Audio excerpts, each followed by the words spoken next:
Good afternoon, everyone. Welcome to those on the webcam as well. Well, as everyone is aware, after services today is the Bible chat.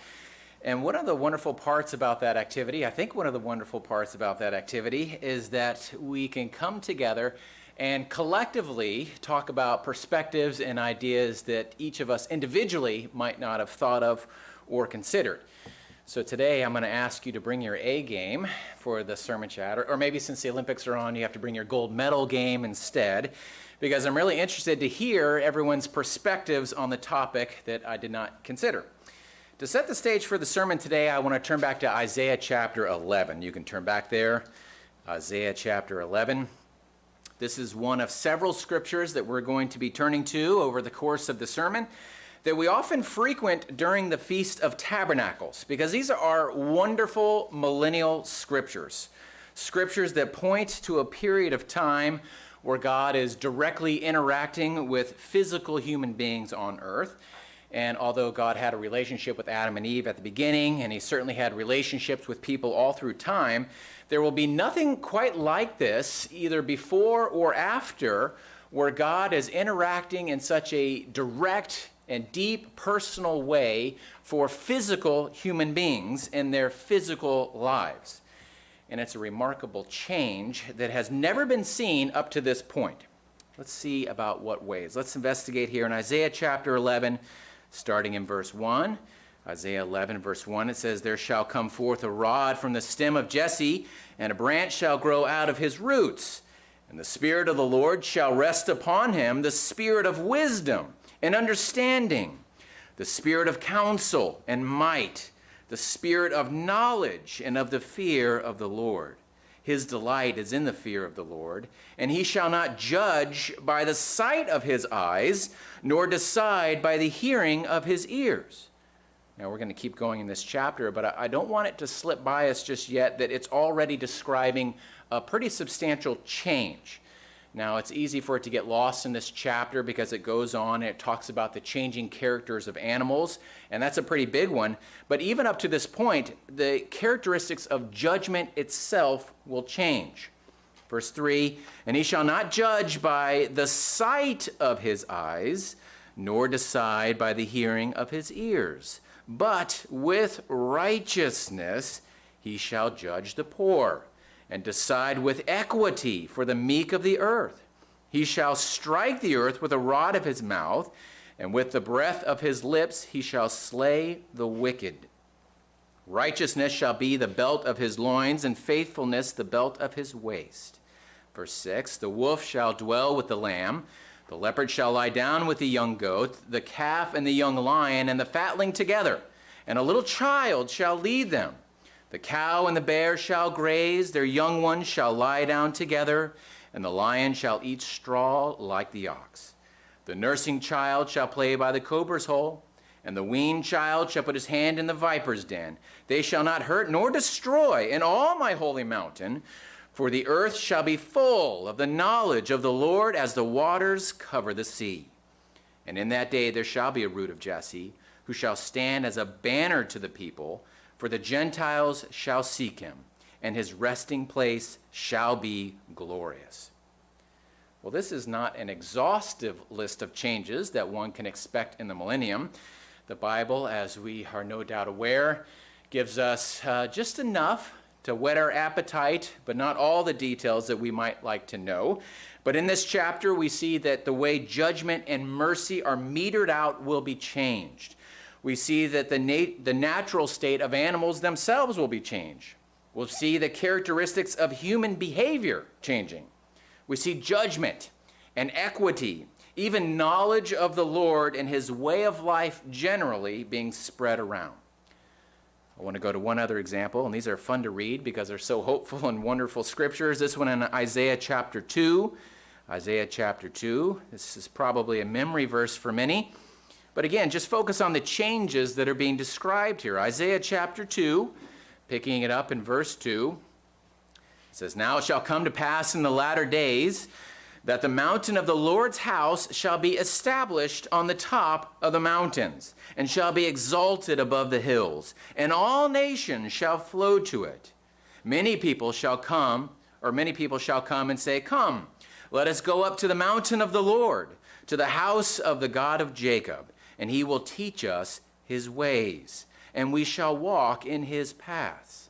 For out of Zion shall go forth the law and the word of the Lord from Jerusalem. He shall judge between the nations and rebuke many people. They shall beat their swords into plowshares and their spears into pruning hooks. Nation shall not lift up sword against nation, neither shall they learn war anymore." These are big changes, huge changes all the way around. Kind of hard to fathom changes as well, because it's so different than what we experience today. And it's definitely different than what mankind has experienced throughout history. And we know that the full fulfillment of these visions and these scriptures can only be accomplished with the complete wholesale changes brought on by God. We understand that leading up to this millennial period, mankind will have put themselves in a very precarious situation. Through wars and pestilence and the like, Jesus Christ will be required to return to the earth in order to prevent mankind from wiping themselves out. So at that point, the world will be at the lowest point it can possibly be, and then God will implement changes that will bring about the peak of the physical world, where things are running in the way that they were designed to be. There will be nothing like it before, and nothing quite like it in the future, at least not for physical human beings. But I want to ask you a question today. Then afterwards, I'm going to go through a couple of examples for the balance of the message, but I encourage you to write it down because I'm trying to prime the pump for the sermon chat afterwards. The question is this: can we, as human beings, ever get close to these millennial scriptures by working on incremental changes over time? Or does it require God's radical, wholesale changes? Now, let me rephrase this in maybe a slightly different way. Let's say, just as a thought experiment, we're all suddenly transported into positions of authority, where we could pass laws, we could form committees, we could implement plans and strategies, not just at a national level, but at an international level. And if that's the case, could we move incrementally closer to God's way of life on a physical level? Could we move that needle any closer to the examples we read about in Isaiah chapter 11 or Isaiah chapter 2? And again, we know that the full fulfillment of these verses are only possible with God's direct involvement on a spiritual level and of a change of human heart, from a heart of stone to a heart of flesh, and for God's Holy Spirit to be involved as the very character of men and women are changed. We get that. But God did lay out plans for physical Israel, right? He did give them instructions on how to run a physical, civil society. And certainly his principles are the same now as they will be in the millennium, and as the same as they were back when he gave them. So is it possible to move mankind closer to what those verses in Isaiah are all about, and others, by working to implement and putting into practice the principles he gave us for civil, physical Israel? Further along in Isaiah, this time in Isaiah chapter 32, verses 16 through 18, I'm just going to read these three verses. Again, it's Isaiah 32, 16 through 18. It says, "Then justice will dwell in the wilderness, and righteousness remain in the fruitful field. The work of righteousness will be peace, and the effect of righteousness, quietness and assurance forever. My people will dwell in peaceful habitation, in secure dwellings, and in quiet, restful places." Those are admirable goals. Are they obtainable? Well, some would argue, myself included, that mankind has made a lot of progress in a lot of different ways. Let's take a few examples. Let's use global poverty, for example. That is a big worldwide problem. Extreme poverty is designated as someone that makes less than $1.90 a day. That's what they use as the purchasing power, and then they follow that through time to try to get a sense of how many people have lived in extreme poverty. In 1820, nearly 90% of the people lived in extreme poverty. In 2015, only 10% do. That's a big improvement. Well, what about literacy? In the year 1800, 88% of people were illiterate. In 2016, only 14%. That's change, that's progress. Also in the year 1800, 43% of children died in the first 5 years of their life. 43%. That's outrageous. Now it's 4%. That's a big positive change. Well, even in the shorter term, we continue to make iterative progress on a lot of different things. When I moved out to Virginia to start my career in the year 2000, since that time, the amount of people that have access to clean water has gone up 10 percentage points. That's fantastic. That same amount are the people that now have access to clean or to power and electricity that never had it before. Air pollution deaths have fallen for 27 straight years in a row. And even though it dipped recently in the US, global life expectancy has increased 57 years in a row. So it is possible to make iterative changes for the better, for the quality of life for physical human beings. That is demonstratively true. The famous Chinese philosopher Confucius, from a few hundred years before Christ, he wrote this. He said, quote, "The man who moves a mountain begins by carrying away small stones." So, what about it? Is it possible for mankind to pick up one stone at a time and to slowly and collectively improve to the point where the physical world pictured in Isaiah is within reach? Or is it required that God come in and move the whole mountain at once?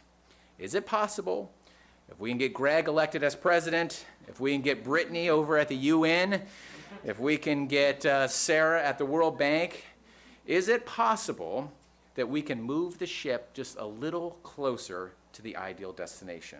Or are God's principles so foreign that they would just be rejected outright?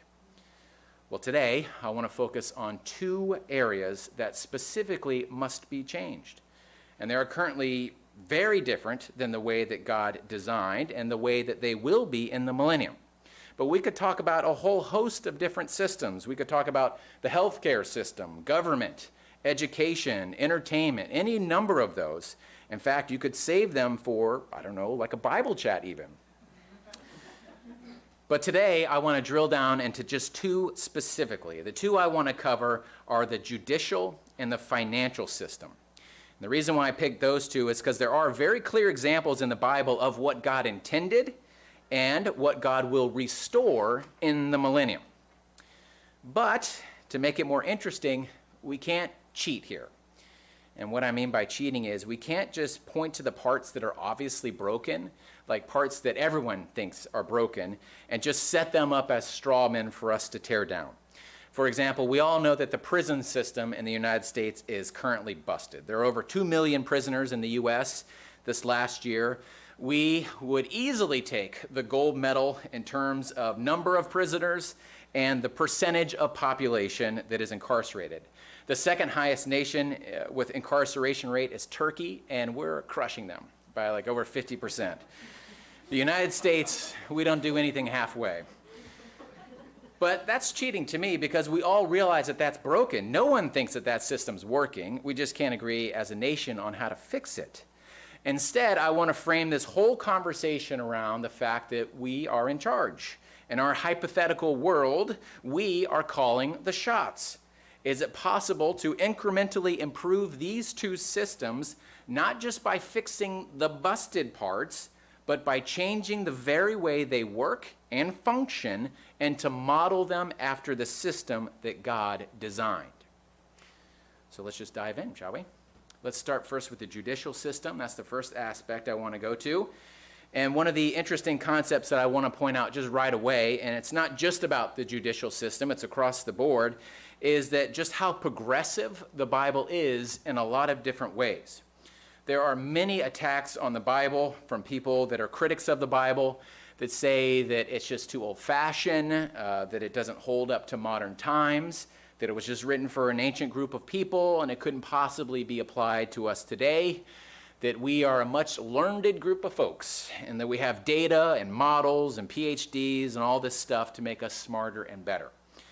But time and time again, it's demonstrated in real-world situations that the Bible is not only progressive when it was written, but in a lot of cases, it's much more radical and progressive than the systems we have in place today. Now, let me give you an example of this, and still within the context of the judicial system. Back in Moses' day and for generations before and for thousands of years afterwards, nations were ruled by kings, of course. And they created the laws, they enforced the laws, they decided what was right and what was wrong.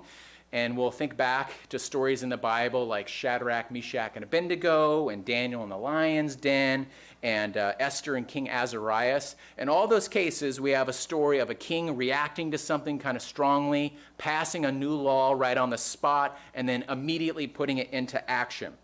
And if you were alive at that time and you got a great and wise king, well, that's great.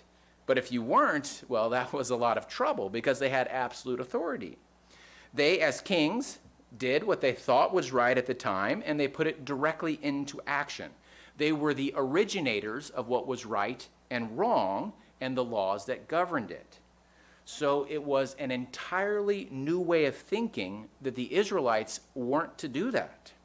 The Israelites weren't to decide for themselves what was right or what was wrong. God gave them the laws and the principles, and they were to just enforce them and mediate between one another and implement those principles. And as a result, God created a system where, since the laws didn't originate from man, man couldn't just change it to suit it their own purpose. Even Ahab and Jezebel, which are widely regarded as some of the worst and corrupt leaders in the history of Israel, even they couldn't completely subvert this system. I want to turn back to an example quickly in 1 Kings chapter 21. You don't have to go quickly. I guess you can just turn at your normal pace.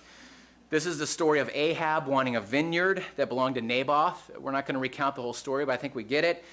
Naboth had this wonderful vineyard. It was probably the best grapes of all the land, but it was right next to the palace. And Ahab wanted that vineyard, and Naboth refused. And this was part of his family's ancestral land, so he was in the right to refuse this request. And when he did so, we'll remember Ahab pouts and he sulks around and this and that, because even as the king, he couldn't unilaterally do whatever he wanted. He was still accountable to the law.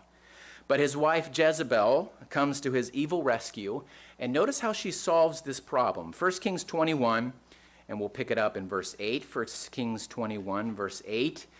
And she, that's Jezebel here in this case, and she wrote letters in Ahab's name, sealed them with his seal, and sent the letters to the elders and the nobles who were dwelling in the city with Naboth.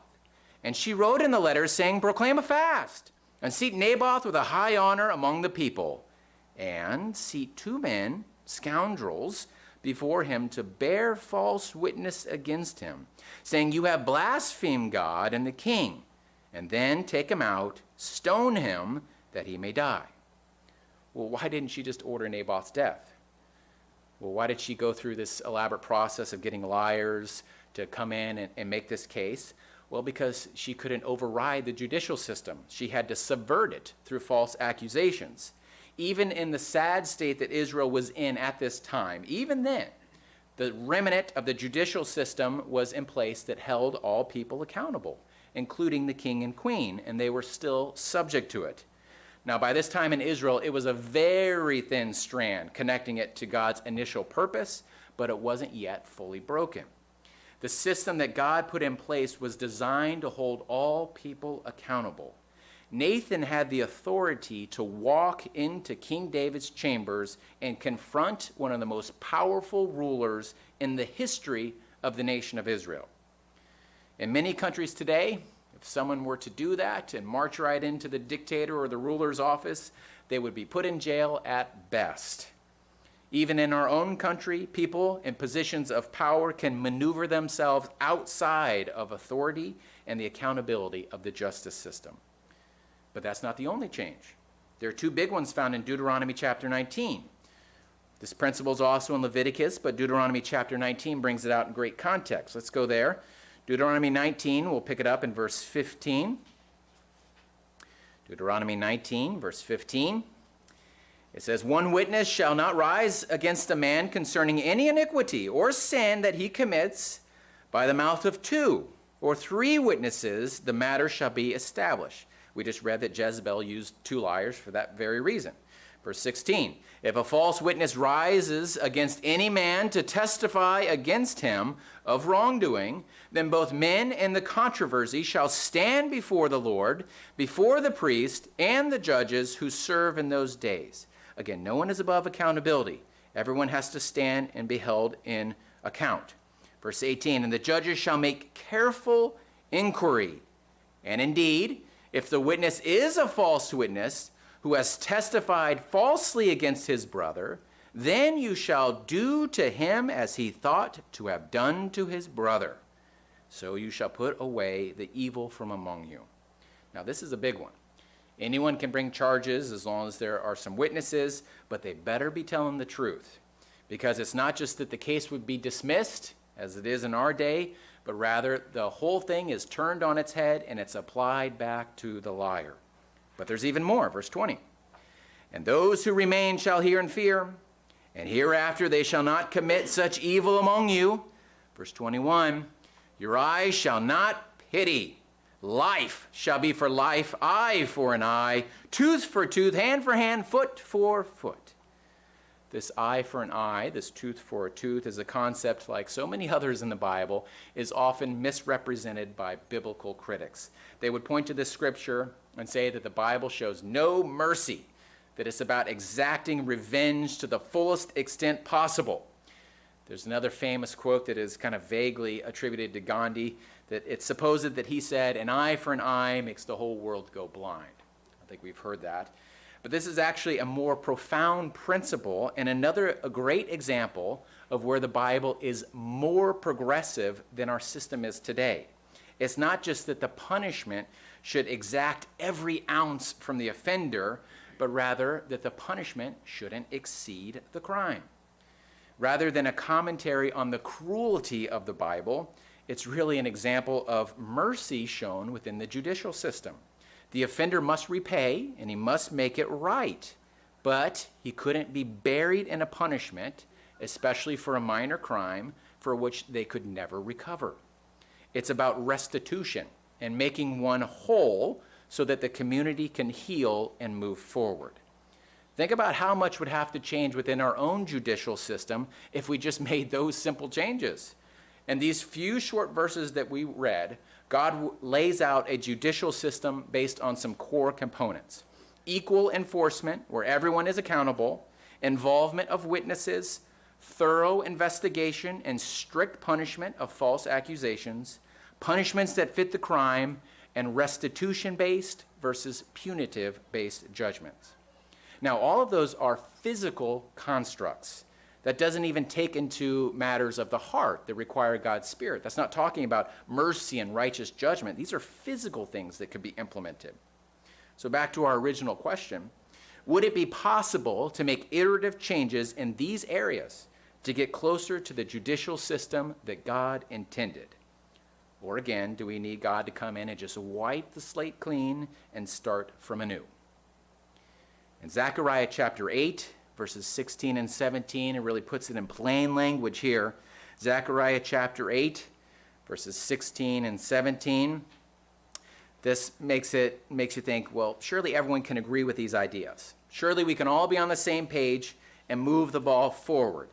Zechariah 8, verse 16, it says, these are the things you shall do. Speak each man the truth to his neighbor. Give judgment in your gates for truth, justice, and peace. Let none of you think evil in your heart against your neighbor, and do not love a false oath. For these are the things that I hate, says the Lord.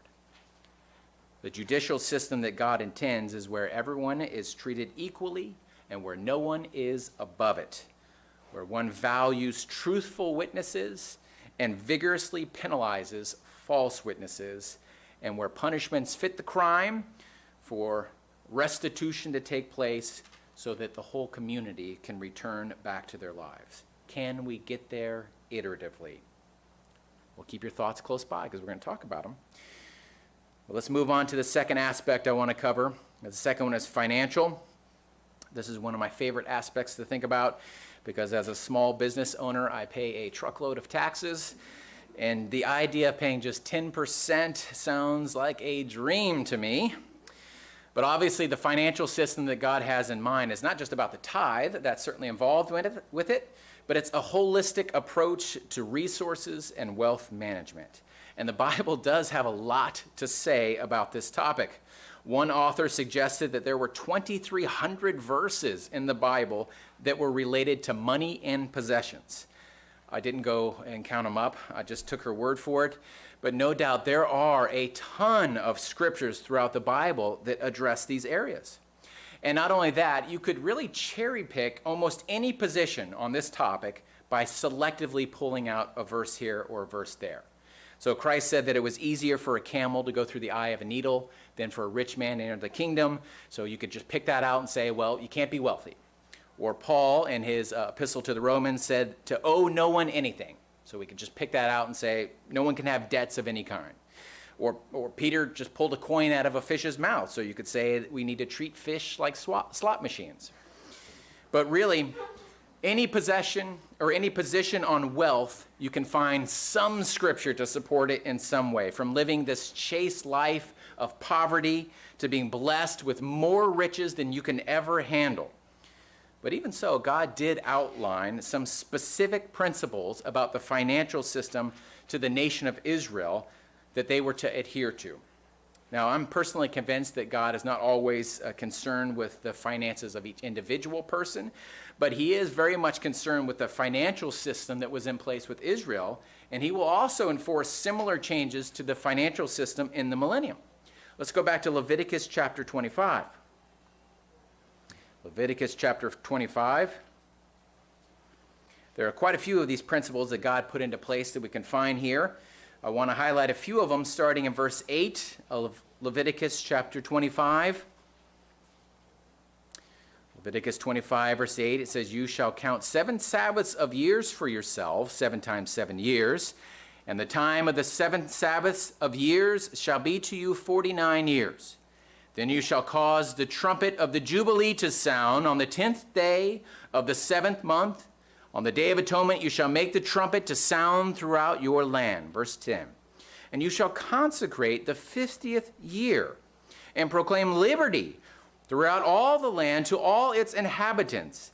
It shall be a jubilee to you," or for you. "And each of you shall return to his possessions, and each of you shall return to his family." Again, this is another example of the Bible being much more progressive than it is in our own modern day society. I mean, can you imagine the cancellation of debts every 50 years? People being able to get out of negative situations and get a fresh start in this way. This single rule would require a rework of every major financial system in the world. Dropping down, verse 13, a few verses down to verse 13. "In this year of Jubilee, each of you shall return to his possession.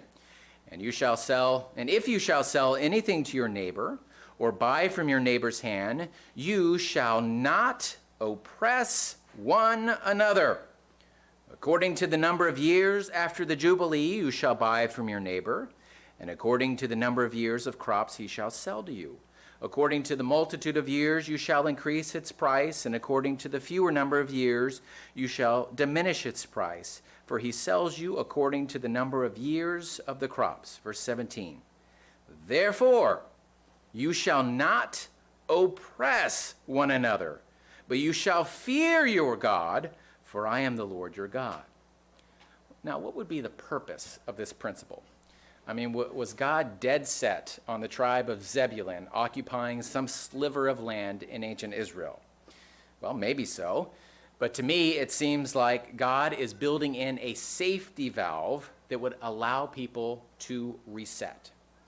And I know that I mentioned our focus isn't to just regurgitate all the negative things in our world now, but just to use this as an illustration, the most common cause of bankruptcies in the United States, it's 66% by the way, is from medical debt, including those that have health insurance. And Sarah and I, we got some exposure to how quick this can happen when we were going through Olivia's cancer treatment. When she was first admitted, they sat us down, they brought in some social workers, and they sat us down and they tried to outline all the auxiliary costs and impacts of a high-cost, high-activity treatment. And I remember in that first meeting, they sat down and they figured out what we both do for a living, and Sarah was working from home, thankfully. And they said, usually in this situation, both parents are working 2 jobs, that they have some savings, not a lot, they're just average, everyday people. But immediately, one person has to quit because someone has to stay full-time in the hospital. And so then when that happens, they start to fall behind on their obligations. And it doesn't take too long before they're evicted or that they lose their house. And then the stress of that situation causes the parents to divorce. And before you know it, it's wrecked 2 whole families because of that. As a result of that wrecked family, it can take years and sometimes never to dig out of that situation. And it's not because of anything that the family did wrong, but just because there is no way for them to reset and recover. Now, Sarah and I were incredibly blessed. We had a huge amount of support, and we escaped that situation, but unfortunately, it was not uncommon. We saw it play out with the other families that were in the hospital with us. Now, further on in this same chapter that we're reading, in verses 23 through 28, it talks about allowing the redemption of things that were sold out of necessity, a way for them to get back what they lost. Again, it's all about resetting, recovering, and bouncing back. And let's drop down to verse 35. Verse 35, still in Leviticus 25, verse 35 this time. It says, if one of your brethren becomes poor and falls into poverty among you, then you shall help him, like a stranger or a sojourner. That's kind of interesting. That he may live with you. Take no usury or interest from him, but fear your God, that your brother may live with you. You shall not lend him your money for usury, nor lend him your food at a profit. Again, a safety valve is incorporated into the community to allow those that are poor or that need help a way to stay afloat. There are other scriptures that we won't turn to that add even more to this principle, that not only are you to not oppress the poor, but you're to proactively enable them. And it's not just about sharing and helping, which are obviously important as well, but also for granting opportunity.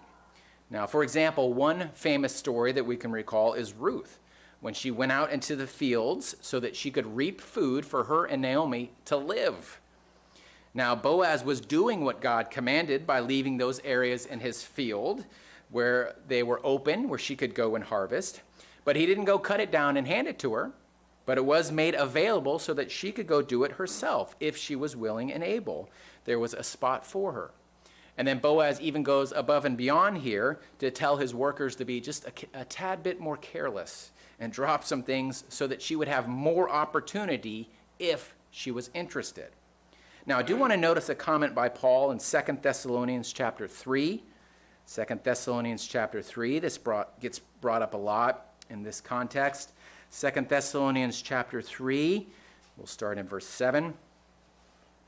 2 Thessalonians 3, verse 7, it says, for you yourselves know how you ought to follow us, for we were not disorderly among you. Nor do we eat anyone's bread free of charge, but worked with labor and toil night and day, that we might not be a burden to any of you, not because we do not have authority, but to make ourselves an example of how you shall follow us. Verse 10, for even when we were with you, we commanded you this, if anyone will not work, neither shall he eat. Now, this is a solid biblical principle. We can find that throughout the Bible. Paul just says it a little bit more directly, and it means that you have to contribute. If you want to eat, you have to work. And that might be literal physical labor or not. But it definitely means that you have to supply a meaningful contribution versus strictly waiting for a handout for nothing. Now, meaningful contributions can be a wide variety of things. It also means that how people think about work and the value of work can change.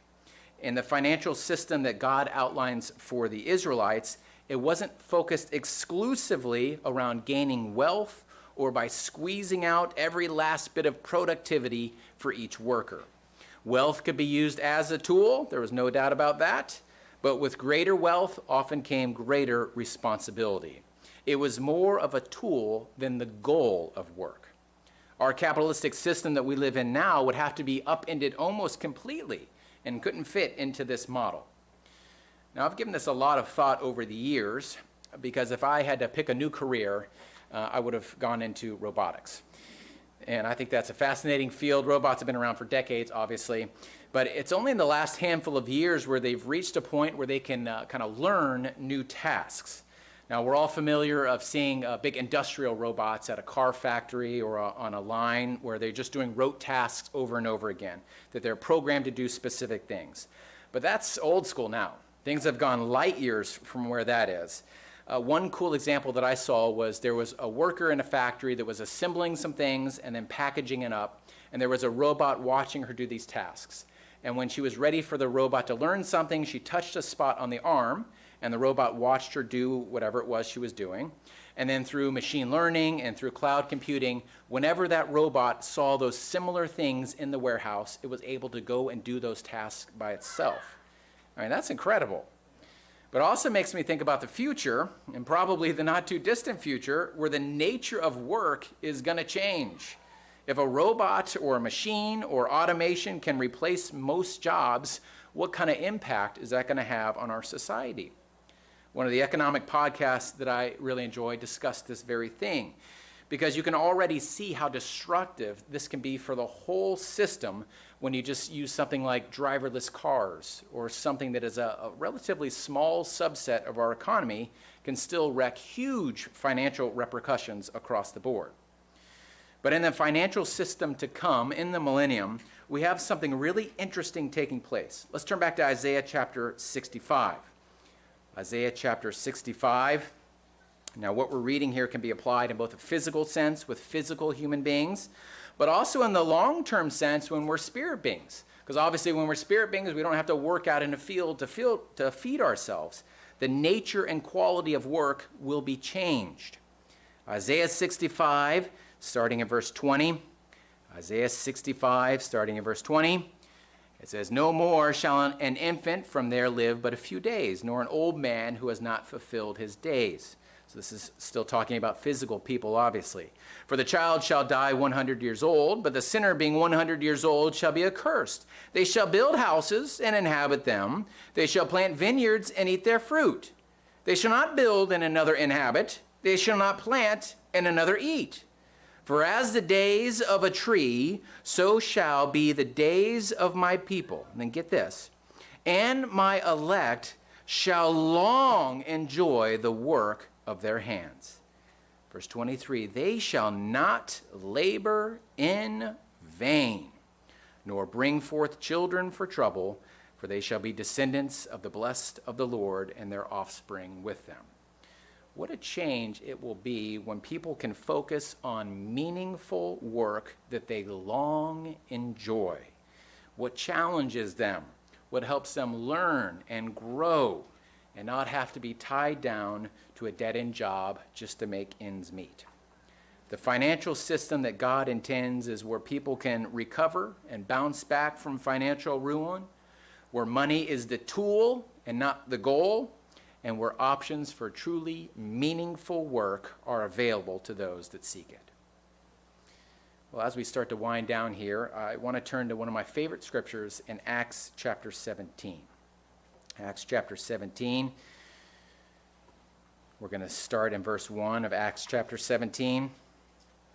It says, "Now when they had passed through these two cities, they came to Thessalonica," that's Acts 17, verse 1, "where there was a synagogue of the Jews. And then Paul, as his custom was, went into them, and for 3 Sabbaths reasoned with them from the Scriptures, explaining and demonstrating that Christ had to suffer and rise again from the dead, and saying, 'This Jesus, whom I preach to you, is the Christ.'" Now, I find it very likely that Paul discussed a whole host of things with them, of course, all from this foundation that Jesus Christ was and is the Messiah. And if that's the case, you can go through all the fantastic things that this will mean when Jesus Christ returns. 3 Sabbaths is ample time to go through the scriptures we've read today and tie them to Jesus Christ and these amazing promises to come. Verse 4. "And some of them were persuaded, and a great multitude of devout Greeks, and not a few of the leading women joined Paul and Silas. But the Jews who were not persuaded, becoming envious, took some of the evil men from the marketplace and gathered a mob and set all the city in an uproar and attacked the house of Jason and sought to bring them out to the people. And notice this next verse. I think this sums it all up for me. But when they did not find them, they dragged Jason and some of the brethren to the rulers of the city, crying out, "Those who have turned the world upside down have come here too." Those who have turned the world upside down have come here too. The way of life that God brings, his way of life, is drastically different than what they were experiencing 2,000 years ago, and it's equally drastically different to what we experience now. When Jesus Christ returns to the earth and the millennium starts, there will be complete, wholesale, widespread changes through every aspect of their lives. The world will quite literally be turned upside down. But even in an ideal world, where men and women put together the best plans that they can, they spend generations making iterative changes and improvements, even then, it still pales in comparison with God's plan and his way of life as he changes the very hearts and minds of his spiritual family. No human being could ever fulfill the complete picture that we read about in Isaiah, because ultimately, even if the world was running great, running smoothly and wonderfully, even then, we still need the kingdom. We still need the place that God has prepared for us and the place he has prepared for all of those that choose to follow him. But does that mean we sit back and wait? Or do we take the principles that God has outlined and move the ball forward inch by inch? And in conclusion, the British government founded a very peculiar office in 2010. It was called the Behavioral Insights Team, or BIT for short, but it very quickly acquired a kind of more fitting nickname, I think. It was called the Nudge Unit. And it was unusual because this governmental office was tasked with using nudge theory to improve the lives of the UK citizens. Nudge theory is a way to proactively reinforce people to change. They use small positive reinforcement, kind of indirect suggestions, and small incremental steps to impact large changes over time. And they had a string of successes, impressive results, like getting people to pay their taxes on time. They developed a way to just gently nudge people into paying fees, and they ended up saving the government over 30 million pounds a year or something like that. Even simple things like getting people to add more attic insulation so that the nation's energy load would be reduced. Small things like that at an individual level added up to big changes over time. And this nudge unit was so successful that various forms of it were implemented in a whole bunch of different governments, including the United States. They did the same thing. And even the military itself tried to do a nudge unit. The military, in one example, had an issue where only 44% of service members were saving for retirement, and on the civilian side, it was double that. So they used these concepts from the nudge unit to try to incrementally change it and use tactics, and sure enough, by using this nudge and small incremental changes, they got enrollment to nearly double. All of these people are big believers that small incremental changes can lead to big positive changes over time. And sometimes, as it has been proven over the years, when people work really hard on a difficult problem, they can slowly and iteratively change the trajectory in a huge and positive way. Well, what about the huge changes that God will implement in the millennium? Is it possible to start even now and slowly get closer to the principles that God shared with us, or are we left waiting?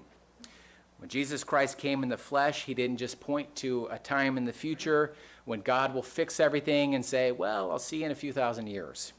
Instead, he used his time as a physical human being to improve the lives of those around them and to give us principles and examples we can use within our own lives as we live as a light on the hill. But those are just changes individually. Can we also move whole systems to be closer to God's ideal? The principles of God's life and his way of life are timeless. He gave the Israelites concrete physical steps to take in designing and implementing their judicial and financial systems. And in the millennium, he's going to likewise do the same thing, change those systems to accurately reflect his process and his way of life. Well, what about now? Is change possible? Well, I look forward to hearing the answers in 15 minutes.